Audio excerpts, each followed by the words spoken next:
अगर आपके पास 40 मिनट का टाइम नहीं है फ़र्क की पूरी एपिसोड को देखने का, तो जल्दी से मेरी ये 5 से 6 मिनट की वीडियो देख के पता कर लें कि फ़र्क की इस एपिसोड में क्या हुआ। और अगर मेरे चैनल को सब्सक्राइब नहीं किया हुआ तो जल्दी से सब्सक्राइब कर दें क्योंकि कहानी शुरू होने लगी है। तो भाई एपिसोड के शुरू में हम देखते हैं कि कैसे कमाल हसन बैठ के सोच रहे होते हैं और उनको रियलाइज़ होता है कि ये दोनों बहन भाई तो मिलके मुझे चूना लगा गए, क्योंकि कैसे ये साइको औरत मेरे कमरे में आई एकदम से और छिपकली की तरह मेरे साथ चिपक गई और कोइंसिडेंटली उसी टाइम उसका भाई ऊपर से आ गया। और फिर उसने मिन्नतें करके मुझे कहा कि खुदा का वास्ता है मेरी बहन से शादी कर लो वरना मैं बदनाम हो जाऊँगा। भाई अव्वल तो तुम बदनाम होगे कैसे, घर पे और था कौन? और ये बात तो अपनी बहन को वहाँ छोड़ने से पहले सोचनी चाहिए थी ना, उस टाइम तो मज़े से छोड़ गए। उसके बाद हम देखते हैं कि इर्सा कैसे हर औरत की तरह पूरे बेड पे कपड़ों का ढेर फैला के बैठी होती है और फिर भी सोच रही होती है कि ओह डैम मेरे पास तो पहनने के लिए कुछ भी नहीं है। भाई पहले तो मुझे ये समझ नहीं आ रही कि ये आखिर कितनी गरीब है या कितनी अमीर है। मतलब ठीक है यार, कपड़े ये सिलाई खुद करती है लेकिन कपड़ा भी तो पैसों का आता है ना, और फिर उसके ऊपर पाइपिंग और डोरियाँ और टैसल्स इतना कुछ इसने लगाया होता है। एक सूट कम से कम इसका 5-6 हज़ार का होता है। दूसरी तरफ आइज़ल ड्रामा कर रही होती है कि मैं घर छोड़ के जा रही हूँ क्योंकि राशिद अंकल ने इसको बता दिया होता है फ़ोन करके कि साइको औरत से तुम्हारा बाप शादी कर रहा है और तुम उसमें सबसे बड़ी रुकावट हो। यार हम जब बचपन में ड्रामा करते थे ना कि हम घर छोड़ के जा रहे हैं, तो अम्मा-अब्बा कहते थे कि जाओ फिर जल्दी जाओ, अच्छा है शाम को 1 कप चाय कम बनाना पड़ेगा। लेकिन नहीं भाई, अमीर लोगों में ऐसा नहीं होता। ये इसको फ़ौरन से बना लेते हैं और कहते हैं कि बेटा शादी क्या, तुम अगर कहोगी तो मैं तो किसी औरत को देखूँगा नहीं।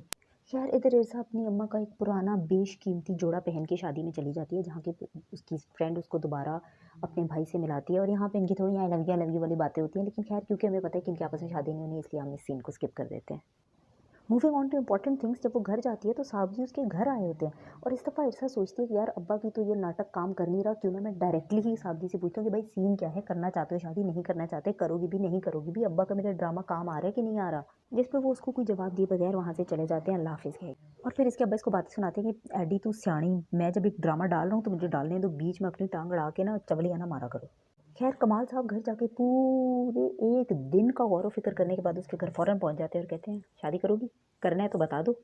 और ये बंदी जो कुछ देर पहले उसको खुद कह रही थी कि भाई शादी करनी है, नाउ शी इज़ लाइक हाँ, सोच के बताऊँगी।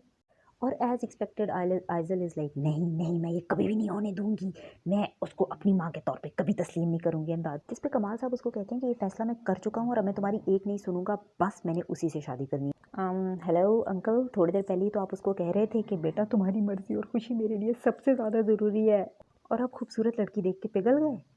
और ऐसे पिघल के अगले ही दिन उसको फ़ोन कर दिया और फ़ोन करके कहा कि चलो बाहर चलते हैं, शॉपिंग-वॉपिंग करते हैं, खाना-वाना खाते हैं और फिर मुझे अपना जवाब भी बता देना तुम।